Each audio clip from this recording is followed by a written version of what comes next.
Hey guys, tonight we're going to drift back to ancient Rome and explore one of the most unique and luxurious aspects of Roman life, the public baths. Picture it, towering bathhouses filled with warm steam, the clink of coins as people pay for their entry, and the soft murmur of conversations as the Romans gather to relax, chat, and do everything from politics to gossip. So before you get really comfortable and fall asleep, take a moment to like the video and subscribe, but only if you really like what I do here. And hey, comment and let me know where you're watching from and what time is it where you are. I find it super interesting to see who's joining you from all over the world. Now, do the lights, maybe turn on the fan for that gentle hum, and let's go on tonight's journey together.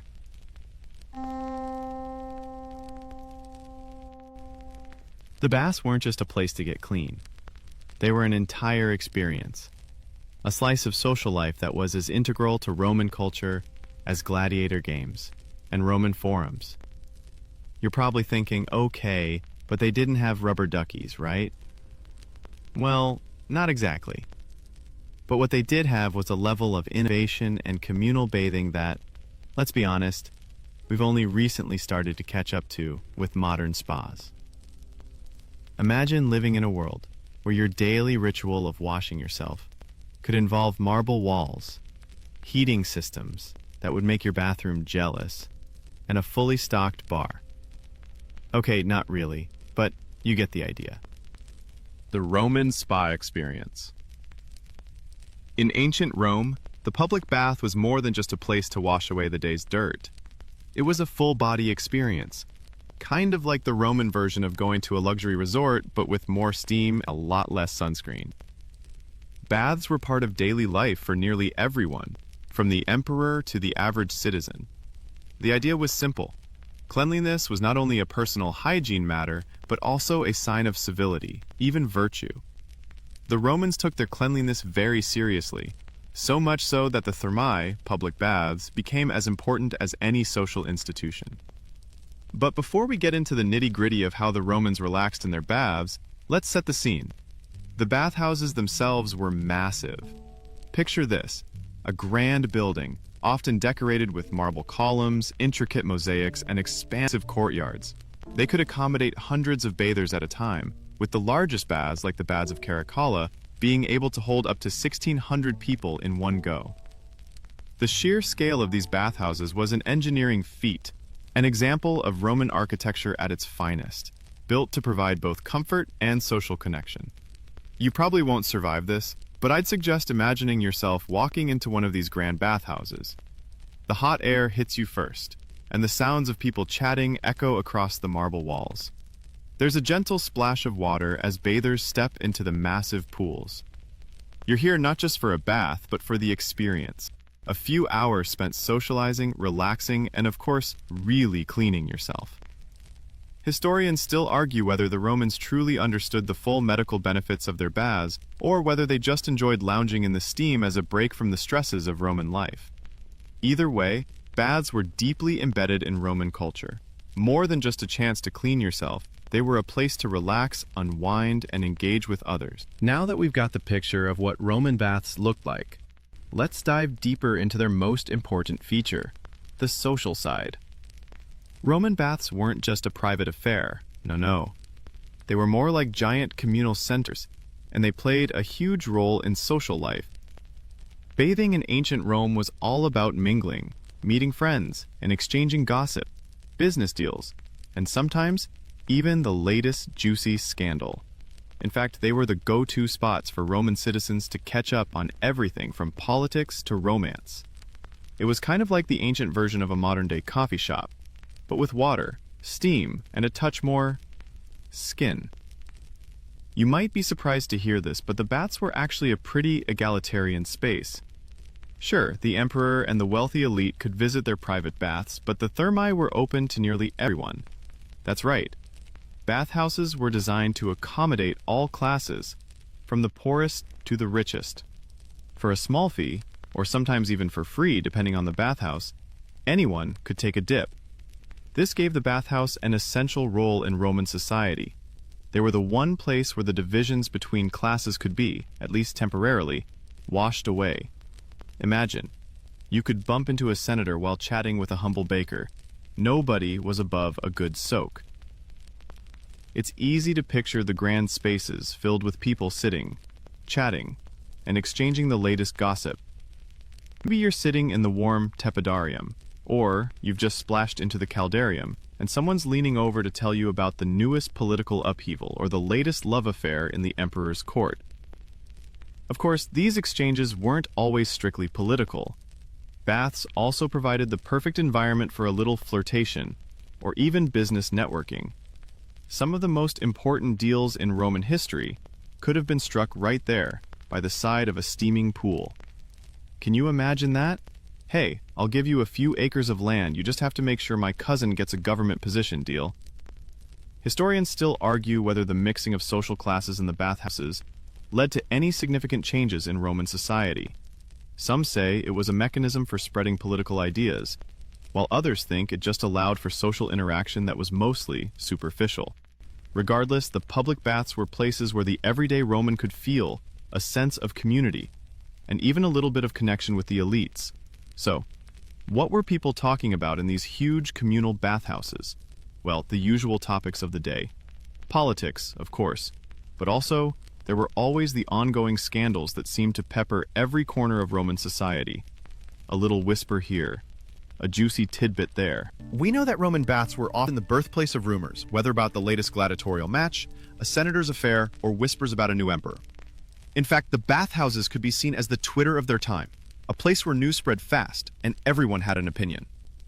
Can you imagine sitting in the hot water, getting all steamed up, not just because of the heat, but because of the latest gossip? Of course, it wasn't all political chatter and gossip. For many, a visit to the bathhouse was an opportunity to relax, unwind, and chat about more personal things. It's kind of like the way we go to the spa today to catch up with friends, relax after a long week, or just take a moment to yourself.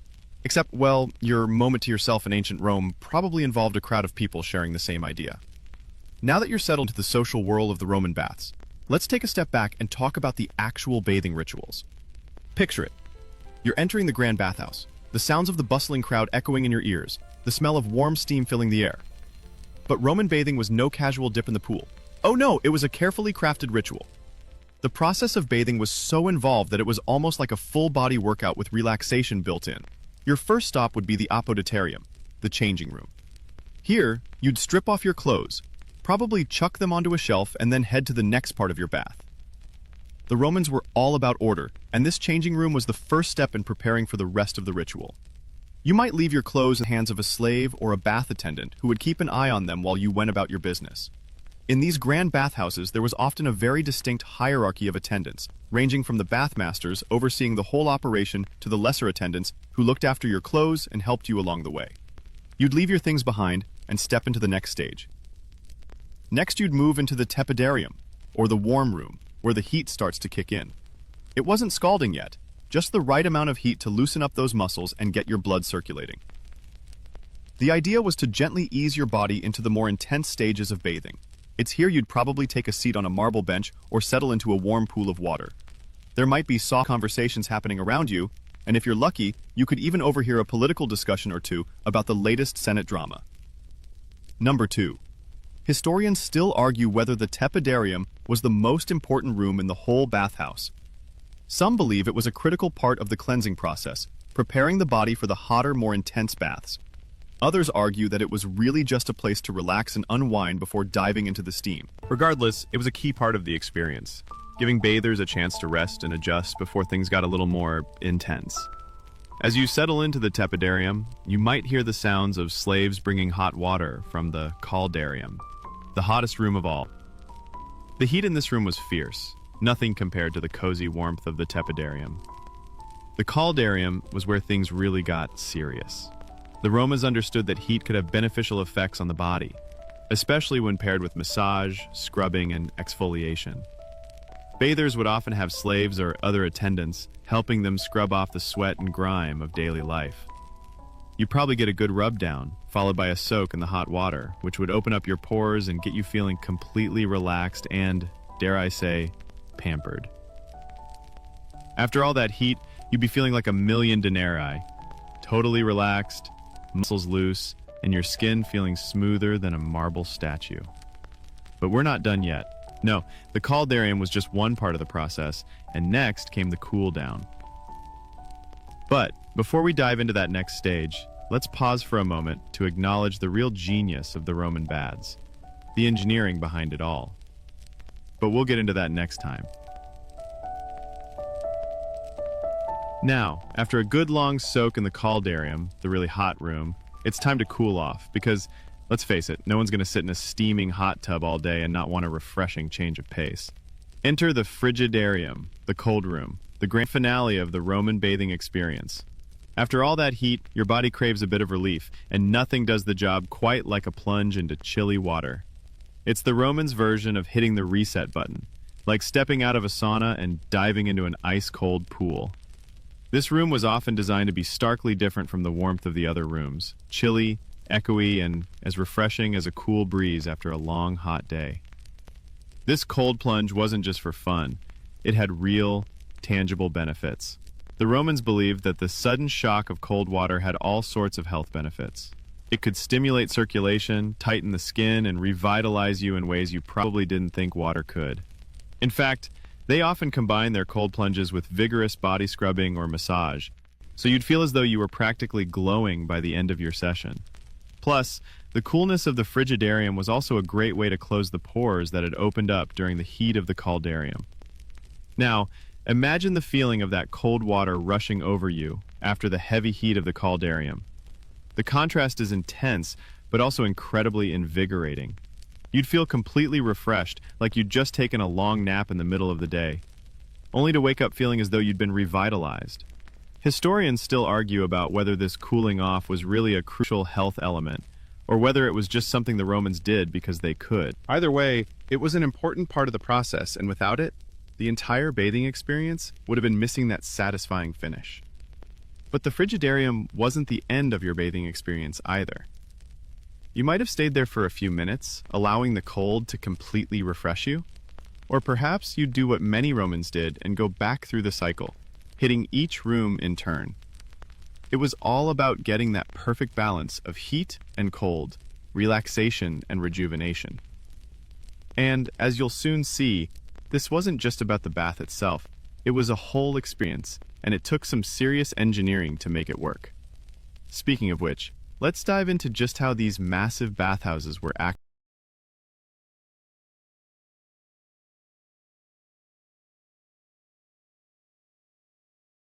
built. Roman bathhouses were some of the most impressive feats of engineering in the ancient world, and the structures themselves were often larger than life. The Romans didn't just throw together some walls and pools. Oh no, they designed entire systems of aqueducts, underground heating systems, and plumbing that would make modern engineers' heads spin. And this wasn't just any heating system. Roman engineers created hypocausts, a system that allowed heat to circulate beneath the floors, warming the entire room above. Think of it as the ancient version of underfloor heating, and it was a total game changer when it came to making these baths luxurious and comfortable. The process was simple but brilliant. Hot air would be channeled into rooms through these hypocausts, which would warm up the floors and walls. This meant that while you were soaking in the caldarium, you could actually feel the heat radiating from beneath you. A far cry from the cold tile floors of modern spas. The engineering behind this system was so sophisticated that it was used in everything from public baths to private villas, proving that the Romans really knew how to create a relaxing atmosphere. Historians still argue over just how advanced Roman engineering was. While the hypocaust system was one of the most celebrated innovations, there are debates about how widespread its use actually was. Some believe that it was reserved only for the wealthiest bathhouses, while others argue that even smaller public baths had some form of this heating technology. Regardless, these bathhouses were incredible pieces of architecture that reflected the Romans' obsession with comfort, cleanliness, and the finer things in life. And it wasn't just the floors. These baths had systems to deliver hot and cold water at precise temperatures. The Romans had developed aqueducts that could bring water from miles away, and they built impressive reservoirs to store it. Water was channeled directly into the bathhouses, allowing bathers to enjoy a constant supply of fresh water. No running out mid-soak. For the Romans, nothing was more important than getting that perfect temperature. So, the next time you step into a spa, remember, the Romans might have had something even better. Their baths were a masterclass in engineering and luxury, making them the gold standard of relaxation for centuries. Now that we've explored the engineering marvels behind the Roman bathhouses, let's get into a more intimate part of the bathing experience, the people who used these baths. The reality of public baths in ancient Rome was far from what we might picture today. The baths weren't just a place for hygiene, they were the beating heart of Roman society. They attracted all kinds of people, from senators to slaves, each with their own reasons for showing up. But regardless of their social status, they were all there for the same thing: relaxation and refreshment. In ancient Rome, public baths were as much about socializing as they were about cleanliness. You might be scrubbing off the day's dirt, but you could also be trading the latest gossip, meeting a future business partner, or engaging in a deep philosophical debate. Romans believed that bathing was an important social activity, almost like a daily ritual of connection. The bathhouses, with their sprawling pools and rooms, allowed people to come together and interact, mixing across class lines in a way that was almost unheard of in other parts of the world. The baths weren't just a place to get clean, they were the place to be. You can imagine what this might have been like. A senator relaxing in the tepidarium next to a merchant, both chatting about the news of the day. Maybe a local poet or two would be hanging around, reading out some new verses to a small audience. Or a couple of wealthy patrons might be discussing the latest political developments while they soaked in the heat. Some bathhouses even had libraries and gymnasiums, so you could work out, read, and bathe all in the same space. It was a true community experience. Historians still argue whether this egalitarian approach to bathing was the key to the Roman success at building a strong, unified society. Some believe the baths were a vital tool for fostering communication across social boundaries, while others think the communal nature of these spaces was simply a reflection of Roman values of public life and participation. Either way, what's clear is that the Romans saw bathing as far more than a way to stay clean. It was a way to stay connected. But it wasn't just about socializing with those you knew. Romans also used baths as an opportunity to meet new people. The idea of walking into a public space full of strangers might seem intimidating to us. But in Rome, it was just part of life. People didn't bathe in private. Public baths were where everyone went. You'd enter the bathhouse, find a place to sit, and then the conversations would unfold around you. Maybe someone would strike up a casual chat about the water temperature or the latest gladiator match, and before you knew it, you'd be sharing a meal or discussing political alliances. For the Romans, the bathhouse was one of the few places where you could meet people from all walks of life.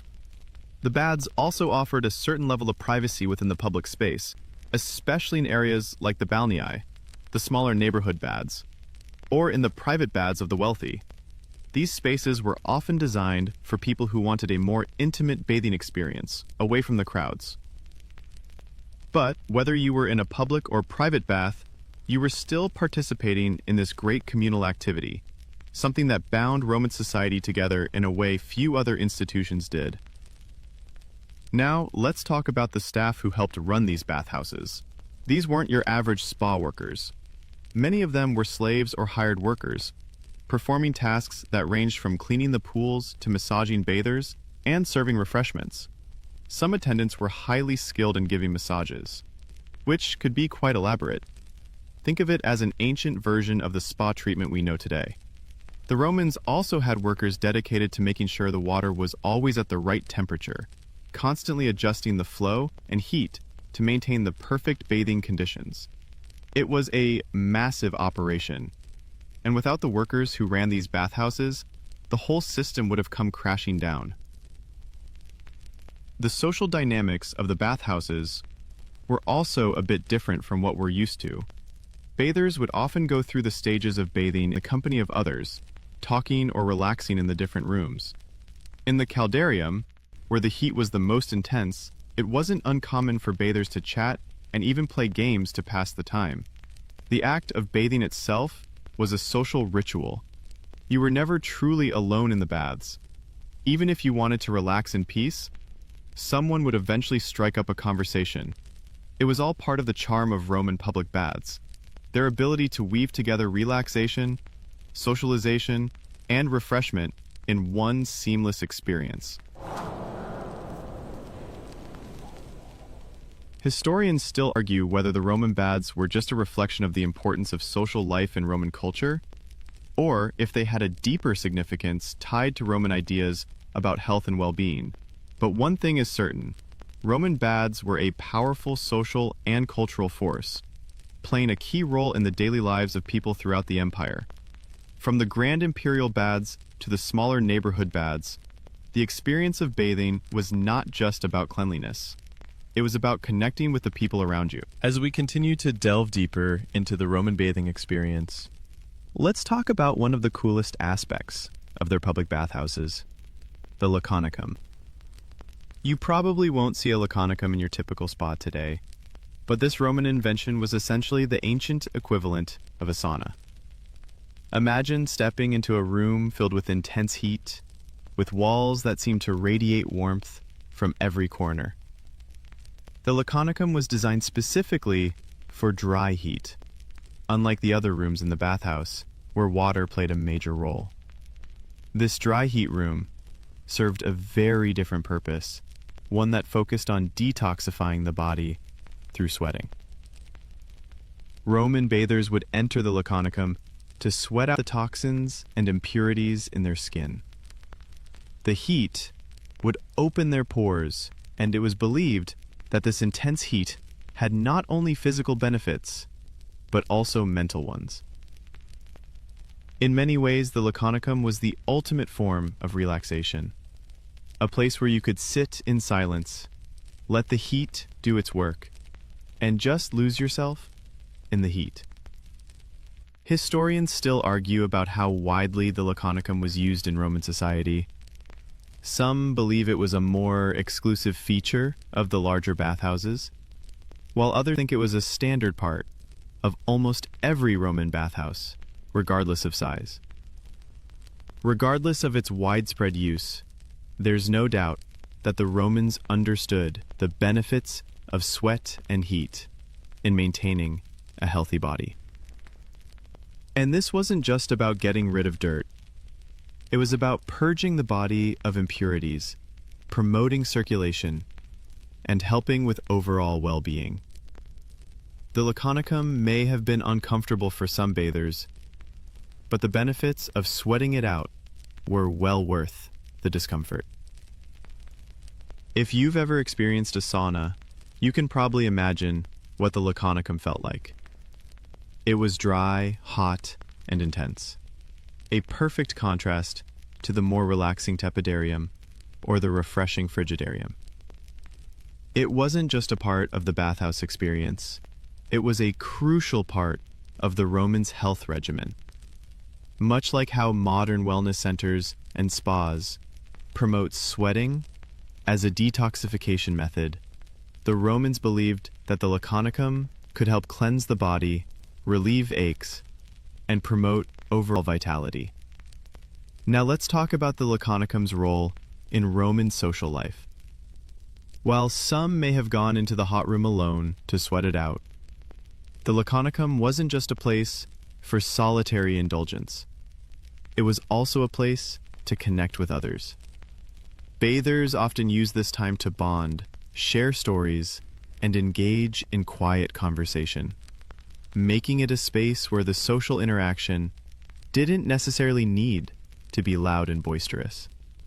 It was one of the few parts of the Roman baths where silence was actually valued, where the act of relaxation and rejuvenation. Some bathhouses even had attendants who specialized in the laconicum, ensuring that the room stayed at the perfect temperature for optimal sweating. And if you wanted to increase the heat, all you had to do was grab a hot stone or two and place them near the coals. The Romans loved their control over their bathing experience. Everything from the temperature of the water to the intensity of the heat could be adjusted to suit individual preferences. Historians still argue about whether or not the Romans really knew the full range of benefits that sweating in a hot room could have on the body. Some believe that the laconicum was used primarily for relaxation, while others think it was more of a therapeutic ritual, a way to cleanse the body of impurities. Regardless, it was an integral part of the Roman bathing experience, a place where people could come to relax, detox, and bond over shared sweat.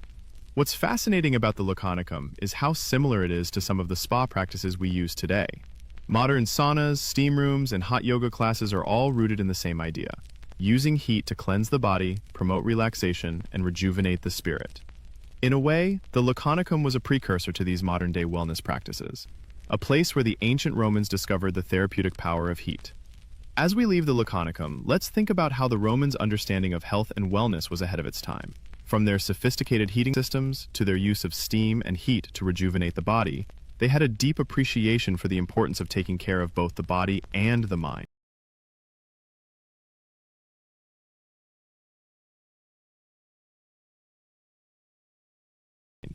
The Roman baths were more than just places to wash. They were sanctuaries of health, relaxation, and community. As we continue our journey through the Roman baths, let's focus on one of the most essential and relaxing parts of the entire experience, the tepidarium. If the caldarium was all about heat, and the frigidarium was the place for cooling off, the tepidarium was that sweet spot in between. It was the warm room, designed to help you gradually transition between the extremes of hot and cold. Think of it like the prelude to a perfectly executed symphony, the part that gently prepares you for the main event. The tepidarium wasn't just a simple warm room. It was specifically designed to be the most comfortable space in the bathhouse. The temperature was set to a moderate warmth, not hot enough to make you sweat, but just enough to relax your muscles and get your blood circulating. It was a place for bathers to take a moment, let their bodies adjust to the bathhouse environment, and ease into the next steps of their experience. The warmth of the tepidarium was also the perfect setting for conversation. The relaxed temperature made it an ideal space for people to catch up, chat about the latest news, or engage in the ever-popular gossip that seemed to flow freely in Roman society. Historians still argue about the role of the tepidarium. Was it just a relaxing interlude between hot and cold? Or did it serve deeper health purposes?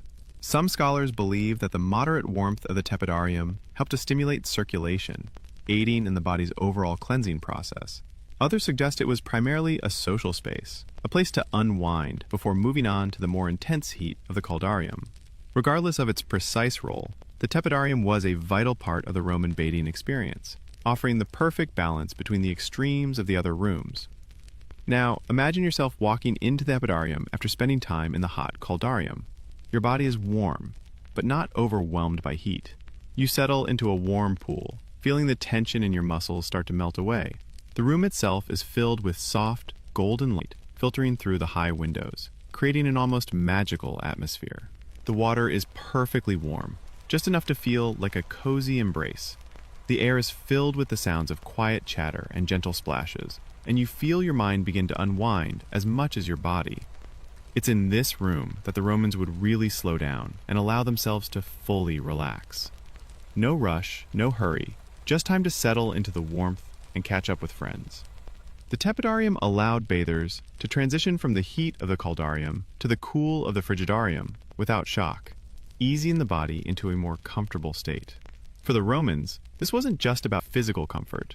It was also about finding a moment of peace in the hustle and bustle of their daily lives.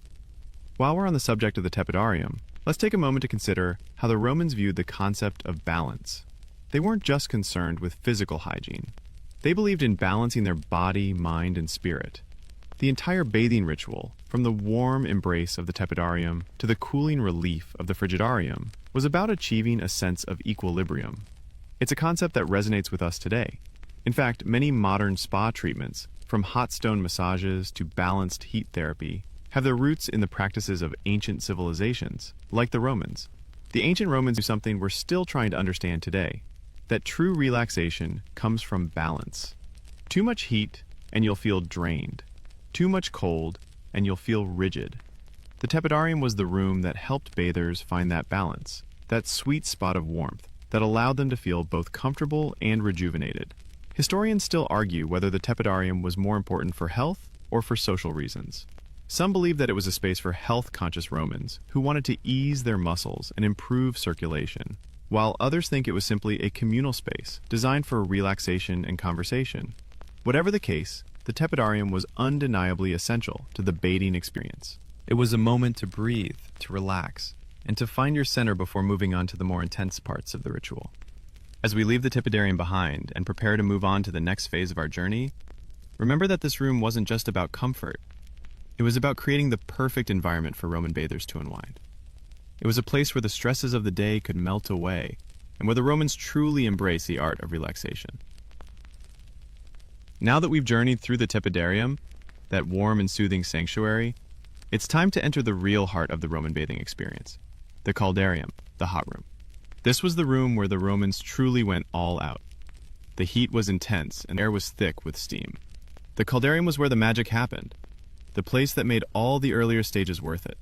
This room was designed to help bathers sweat, detox, and truly feel the power of heat on their bodies.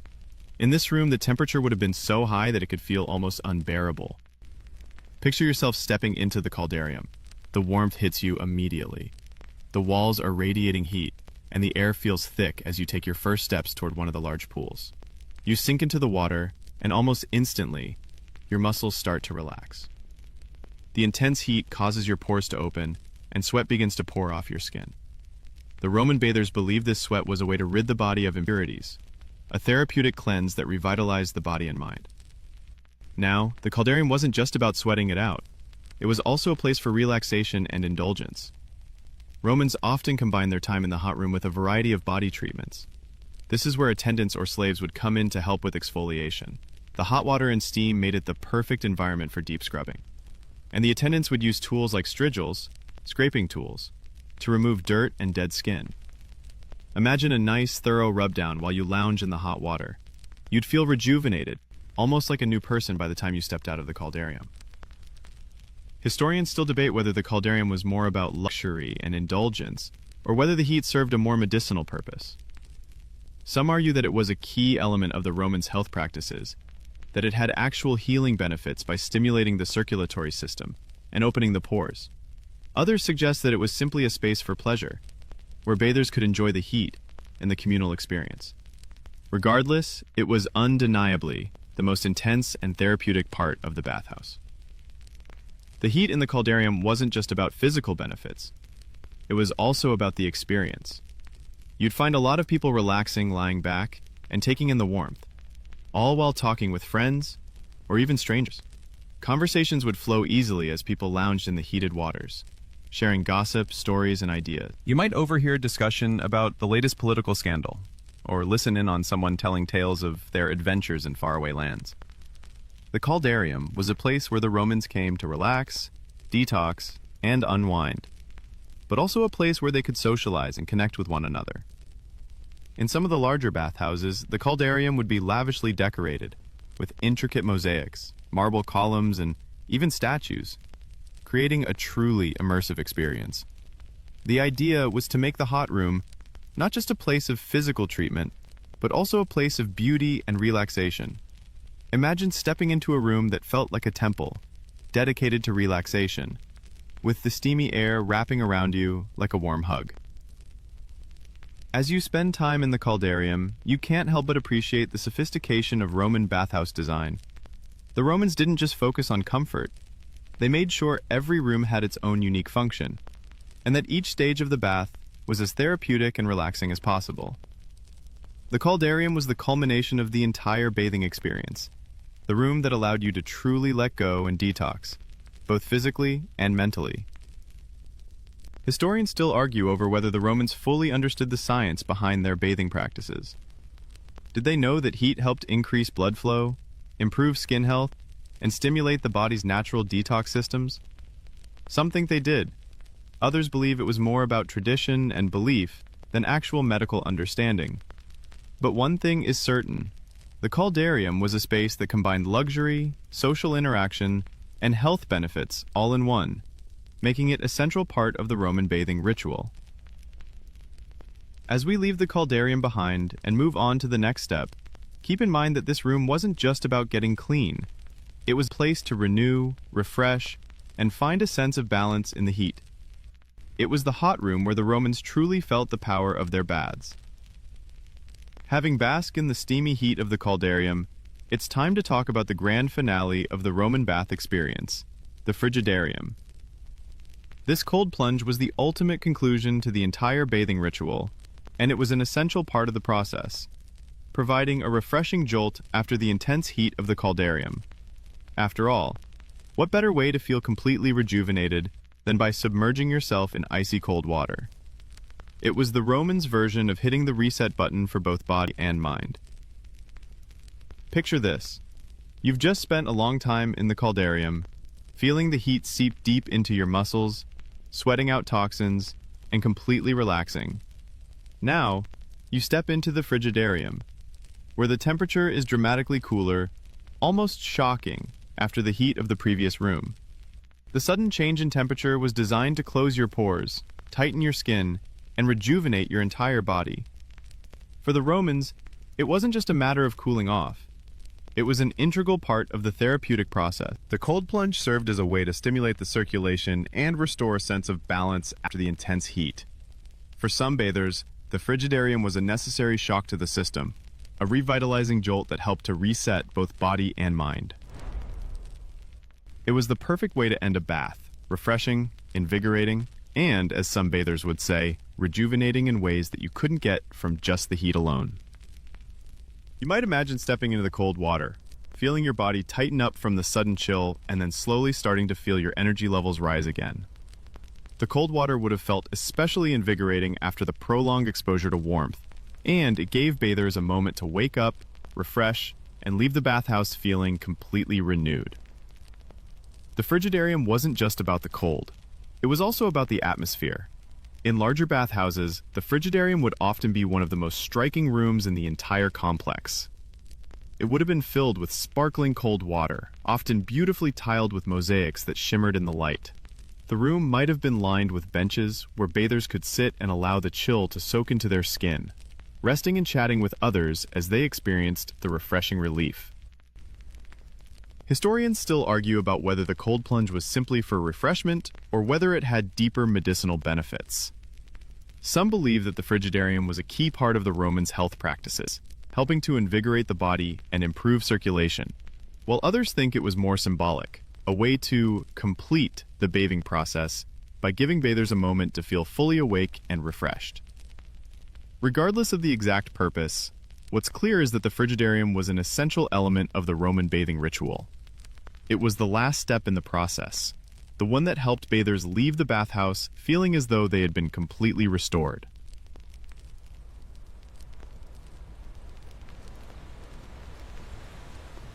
After stepping out of the frigidarium, you would likely feel a renewed sense of energy, your skin feeling smooth and refreshed, your body and mind fully reinvigorated. For the Romans, the cold plunge was just as important as the heat. It was a necessary part of the balance that made the entire experience so effective. And let's not forget that, while the frigidarium was meant to be refreshing, it was also another place where Romans could interact. You might have taken a quick cold plunge and then sat down on a bench, chatting with your friends, or perhaps overhearing a bit of the latest news or gossip. It wasn't just about the physical effects. It was another opportunity to socialize, even if you were wrapped in the cooling relief of the frigidarium.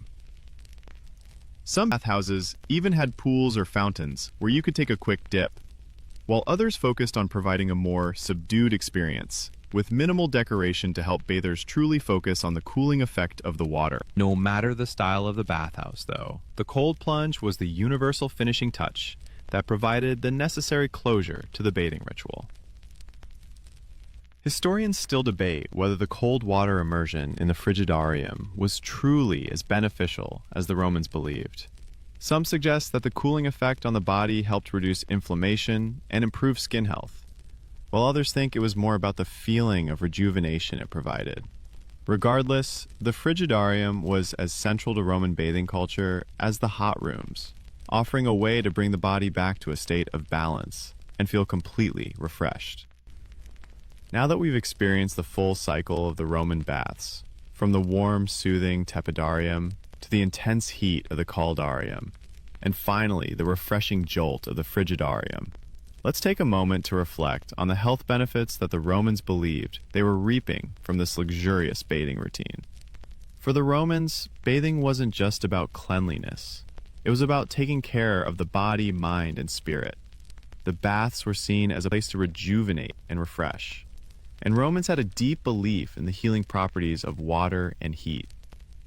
At the heart of the Roman bathing practice was the belief that hot water could help relieve stress, ease muscle tension, and improve circulation. The heat of the caldarium and the sweat generated during the bath were thought to help purify the body, rid it of impurities, and stimulate the circulatory system. The Romans also believed that the hot water could help with joint pain, relieve aches and pains, and even improve skin health by opening the pores and allowing toxins to be released. It wasn't just about feeling good. It was about feeling better. Historians still argue about whether the Romans had a true understanding of the health benefits of their bathing practices, or if it was more based on tradition and belief. Some scholars believe that the Romans were ahead of their time, understanding the therapeutic effects of heat and water on the body, while others argue that it was just a coincidence. Either way, the baths were seen as an essential part of daily life, and the Romans took their bathing rituals very seriously. They believed that regular bathing was essential for good health, almost like a daily medicine for the body. The benefits of the Roman baths weren't just physical. Bathing was also seen as a way to unwind, clear the mind, and relax. In a society as busy and chaotic as ancient Rome, the baths were an opportunity for Romans to take a break from their hectic lives, recharge, and relax. Bathhouses were often places of conversation, relaxation, and socializing, where Romans could unwind and talk about everything from politics to the latest gladiator games. This aspect of mental relaxation was just as important as the physical benefits. Imagine yourself stepping out of the bath, feeling rejuvenated and refreshed both physically and mentally. Your body is relaxed, your mind is clear, and the stresses of the day have melted away. The Romans knew that taking care of yourself wasn't just about the body. It was about finding balance and relaxation for the mind as well. Roman bathhouses weren't just places for the elite or the wealthy either. Public baths were designed to be accessible to nearly everyone, regardless of social status.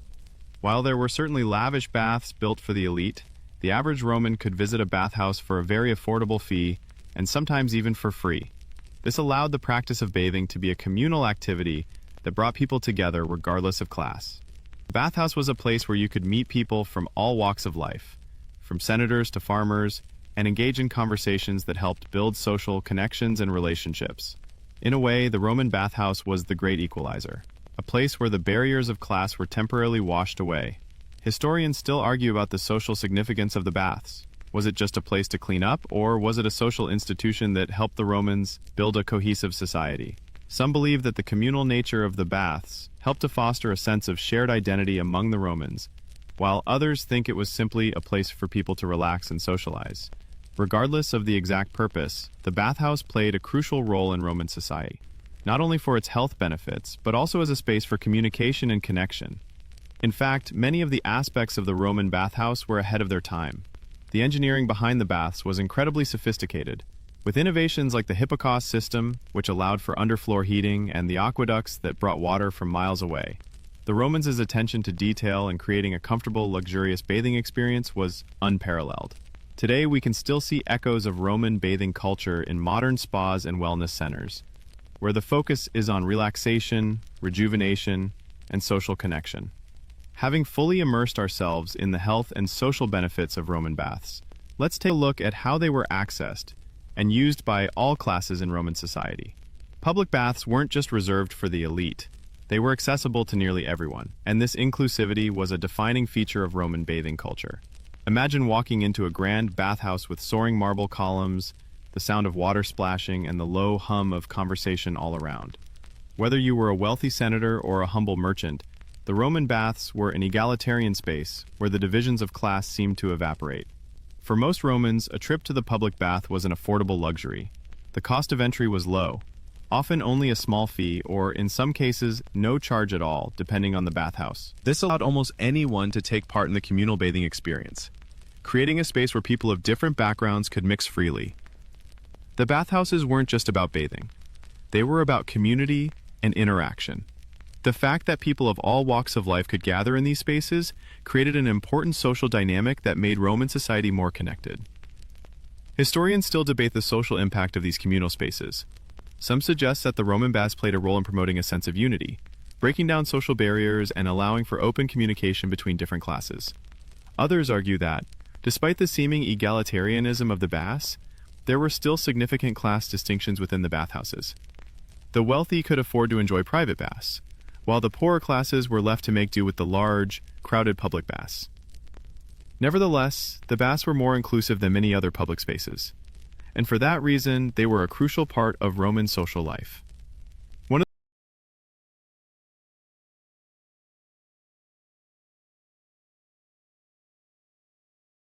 of the most fascinating aspects of the Roman bathhouse system was the way it served as a reflection of Roman values. The Romans believed in the importance of physical cleanliness as a sign of personal virtue and discipline, but they also saw bathing as a way to promote social harmony. The baths were spaces where Roman citizens could come together, forget about their social rank for a while, and engage in discussions ranging from politics to philosophy to everyday life.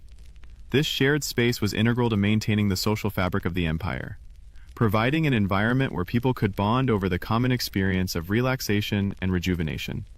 Picture yourself walking through the grand entrance of a Roman bathhouse, passing through the apoditarium, changing room, and stepping into the warm embrace of the tepidarium. Around you, bathers of all social standing are relaxing and chatting. In one corner, a senator is discussing the latest political news with a merchant. In another, a teacher is imparting a lesson on the newest philosophical ideas. And yet, for all the differences in status, there's a shared sense of community in the air. The bathhouse, in many ways, was a place where these societal boundaries blurred, if only for a short time. The public bathhouse wasn't just for men either. Roman women also enjoyed access to bathhouses, though often in separate facilities for men. Roman women would visit the baths, either in the morning or in the afternoon, for their own private bath sessions. Some bathhouses even had women-only hours to ensure that women could enjoy the space without feeling uncomfortable. For women, the bathhouse was a space for socializing, relaxation, and beauty treatments. It was common to see women applying oils, exfoliating, and even getting massages while chatting with other women. In fact, the baths became a space where Roman women could bond with one another in a way that was rare in other areas of Roman life. In larger cities, public baths were not just scattered throughout the urban landscape. They were part of the city's identity. These baths were often massive complexes, with facilities that included not only hot and cold pools, but also gymnasiums, libraries, and even gardens. The Baths of Caracalla, one of the largest and most famous bathhouses in Rome, was a massive complex that could accommodate thousands of people.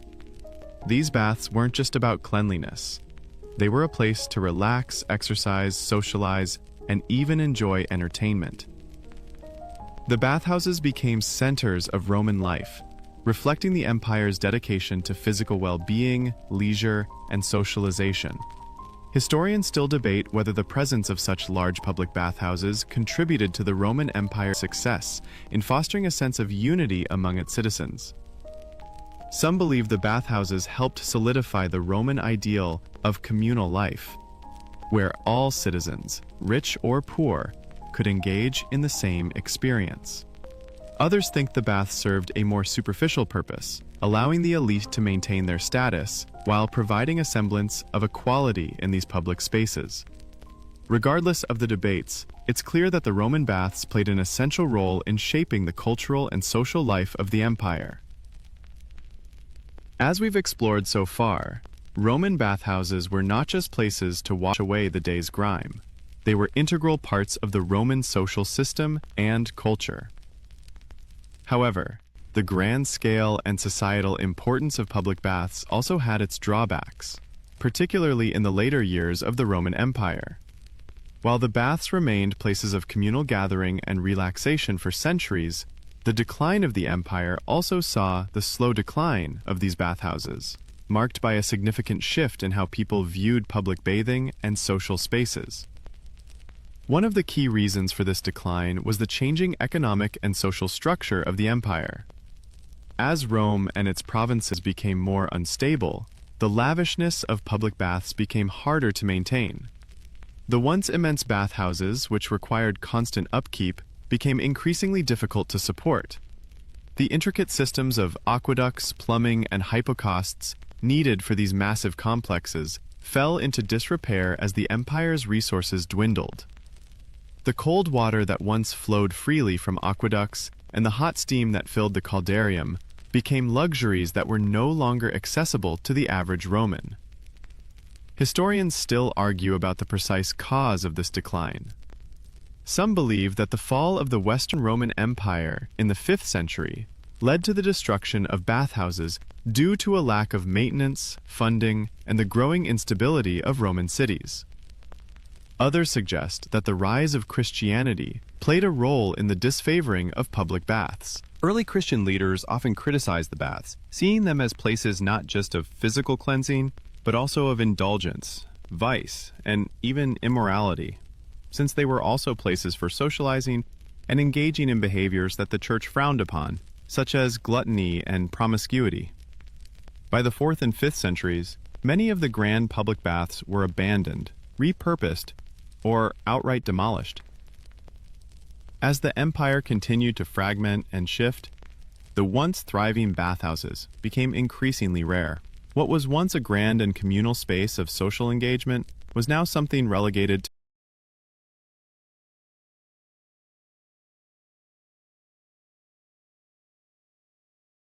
to the past. The few remaining bathhouses were either reduced to small, humble facilities or faded away entirely, marking the end of an era of Roman luxury. Interestingly, though, the decline of Roman bathhouses didn't signal the complete disappearance of communal bathing. As the Roman Empire crumbled, many of the traditions surrounding bathing were adopted and adapted by other cultures. The Byzantines, who carried on much of the Roman legacy, continued to use the idea of communal baths in their empire. Turkish hammams, for example, are a direct descendant of Roman bathhouses, preserving many of the architectural and social elements that made Roman baths so iconic. The Ottoman Empire's dedication to the hammam culture in the Middle Ages can still be seen today in many parts of the Middle East. Even as the Roman Empire fell, the spirit of the public bath, of people coming together to relax, socialize, and take care of their bodies, was far from gone. As we look at modern spa culture, wellness centers, and even public pools, it's clear that the Romans left a lasting imprint on how we view communal spaces for relaxation and health. Historians still debate whether the downfall of the Roman bathhouses was purely a result of economic hardship, or if it was a combination of cultural shifts and new priorities. Some scholars argue that the decline of the baths marked the end of an era of indulgence and luxury in the West, while others think that the loss of public baths was simply a result of practical circumstances. The infrastructure was no longer sustainable in the changing world of the late empire. But regardless of the reasons, what we do know is that the Roman baths were a symbol of Roman success and luxury, and their decline was a key moment in the broader story of the fall of the Roman Empire. Before the fall, Roman bathhouses were not just about cleanliness or relaxation. They were about connecting with others, building a sense of community, and even preserving health. They were a reflection of Roman values: public, inclusive, and committed to the well-being of its citizens. The baths offered a glimpse into what life could be like when public spaces were accessible, not just for the elite, but for everyone. Even after their decline, the core principles of communal bathing lived on through the generations that followed. As we look back on the legacy of Roman baths, it's fascinating to consider the cultural and historical impact they had, not just on their own time, but for centuries to come. The fall of the Roman Empire may have seen the end of the grand bathhouses, but it didn't erase their influence. The cultural practice of bathing, the ideas of relaxation and wellness, and the integration of social and physical health that Roman bathhouses promoted continued to inspire later civilizations and even modern-day spas.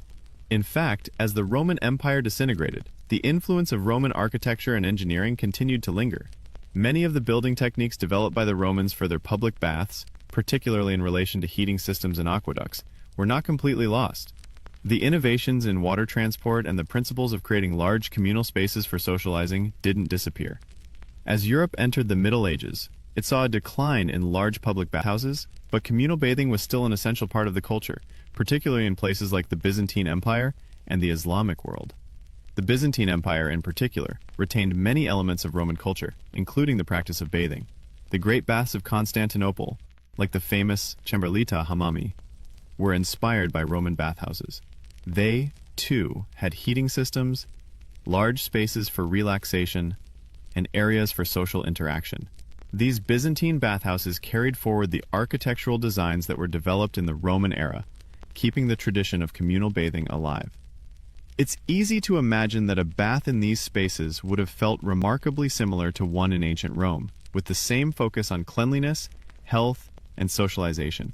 And of course, when we think of Roman baths today, we often think of their influence on modern wellness culture. The idea of communal baths and spas has resurfaced in many forms in the 21st century.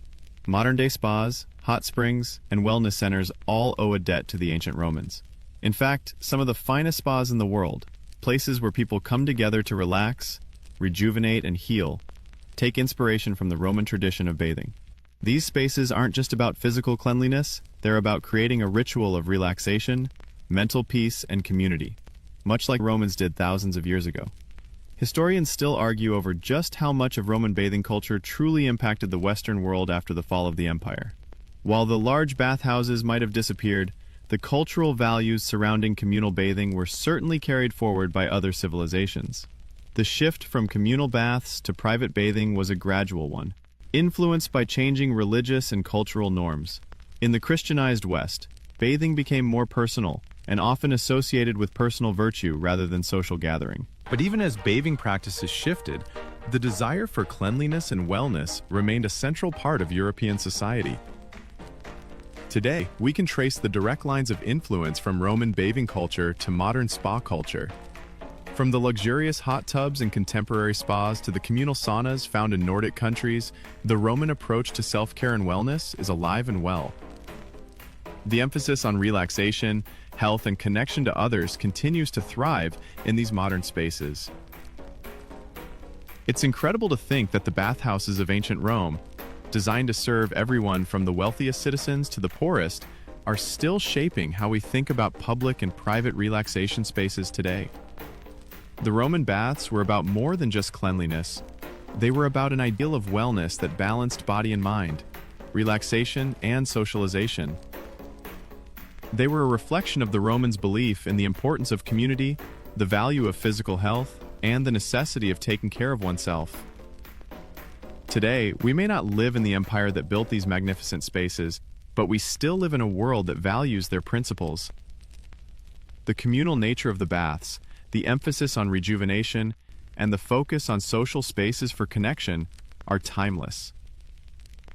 The next time you step into a modern spa, whether it's a sauna, hot spring, or wellness center, you'll be experiencing a piece of the Roman legacy. The idea that baths were not just places to get clean, but spaces that enriched the body and soul, still resonates with us today. The Romans, in their wisdom, created not just bathhouses, but places of escape, renewal, and community, a true reflection of their values and a legacy that continues to influence how we care for ourselves. As we approach the final stages of our exploration of Roman baths, let's consider the broader cultural significance of these spaces in Roman society. The role of the bathhouse was far more than just a way to stay clean. It was a pivotal social institution that played a central role in the lives of Romans. Bathhouses were places where Romans could relax, socialize, heal, and rejuvenate. But they were also deeply ingrained in the moral and philosophical fabric of Roman society, where the concepts of physical cleanliness, health, and social interaction blended seamlessly. In Roman thought, cleanliness was often associated with virtue. To be clean was to be civilized, to be a part of Roman society that valued order, discipline, and refinement. The bath served as a visual and practical representation of this ideal. Bathing was not just a way to remove dirt, it was a means to purify the soul, and the act of bathing itself became a ritual that mirrored broader cultural ideals. The Romans believed that the process of washing away physical impurities symbolized the cleansing of the mind and spirit as well. This idea was supported by the philosophical teachings of the time. The Stoics, for example, who emphasized virtue and self-control, believed in the importance of maintaining a clean body to complement a disciplined mind. In fact, many Roman philosophers saw bathing as an opportunity for reflection and self-discipline. Bathhouses, with their structured rituals and distinct stages, mirrored the Stoic view of life. Each phase, transition from heat to cold, from relaxation to refreshment, was about finding balance, creating harmony between the body and the mind. Historians still argue about the connection between Roman bathing practices and their philosophical or religious ideas. Some scholars suggest that the Romans' commitment to public bathing was rooted in the idea of self-improvement, while others believe that bathing was simply a reflection of Roman practicality. Regardless of the deeper philosophical reasons, it's clear that the practice of bathing played a significant role in Roman society, influencing everything from personal hygiene to social practices and even political life. This dedication to health and wellness is also evident in how Roman baths were designed. The luxurious and vast scale of many of these bathhouses reflected the Roman obsession with comfort, relaxation, and the collective experience of well-being.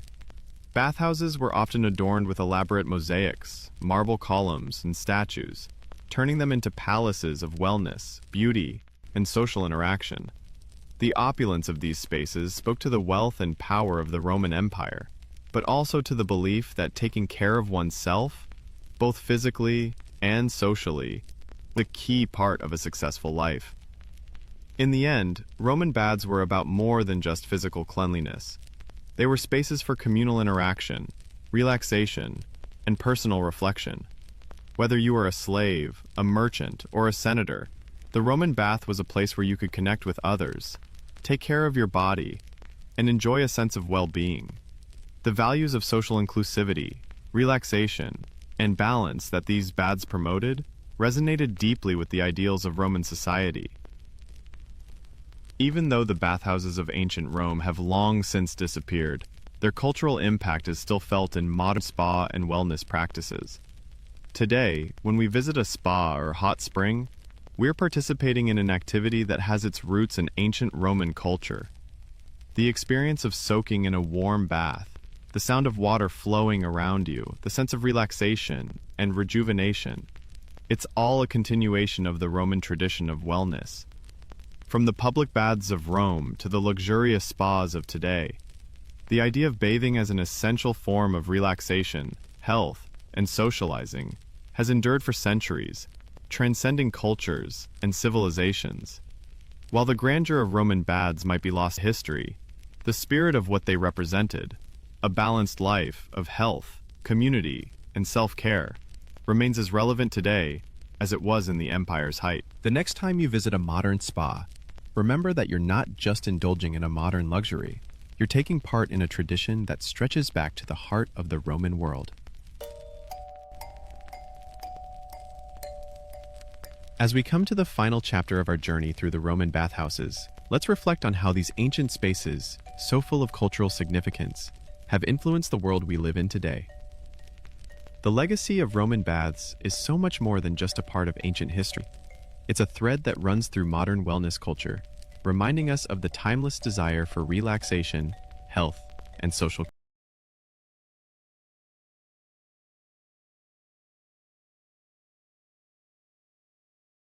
connection. Roman baths were more than just places for personal hygiene. They were sanctuaries where people could come together, escape the pressures of daily life, and rejuvenate their bodies and minds. From the warmth of the tepidarium to the intense heat of the caldarium and the refreshing cold plunge of the frigidarium, each step in the Roman bathing process was designed to balance and restore the body. In the same way, modern spas and wellness centers are dedicated to achieving that perfect harmony between mind, body, and spirit.